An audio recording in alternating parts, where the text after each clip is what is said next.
For me, the Boxing Academy and alternative provision generally is so important because we see a young person come to us with a damaged, negative view, not just of education, but of themselves and their wider prospects. They don't feel aligned to society and they don't feel like there's any future.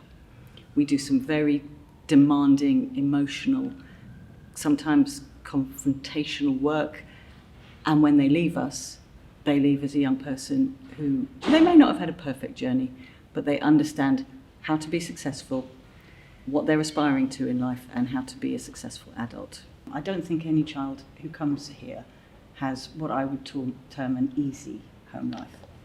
But that doesn't mean one should assume exactly what that looks like. So mostly parents really like working with us. Mm-hmm. And we find that, for example, the support we offer to parents around the transition into the Boxing Academy is hugely helpful.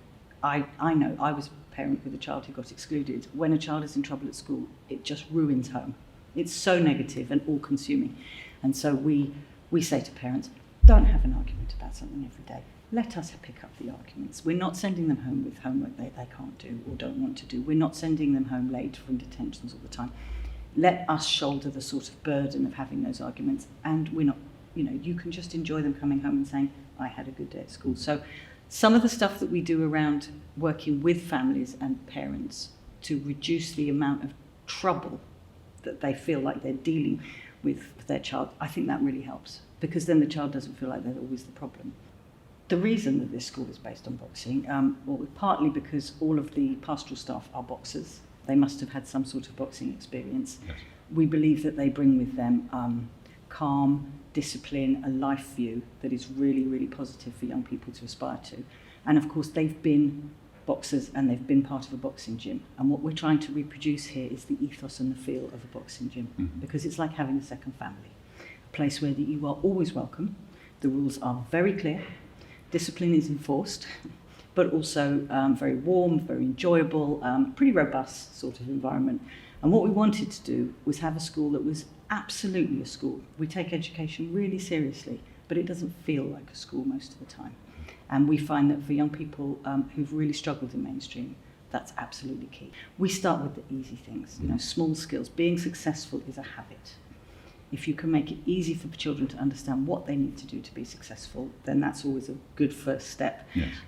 We also, we use boxing as a microcosm for life. And it works remarkably well, and we keep finding new ways in which it works. You train as part of a group, but you step into the ring on your own. Everybody has a plan until they get punched in the face. And what we try and teach them is these skills, these approaches are what will make you successful in life. And I think for the majority of the children who come here, they've just never understood how it all works. So they don't understand that education is just leading to the next stage of education, which should eventually lead to a successful adult environment, whatever that looks like.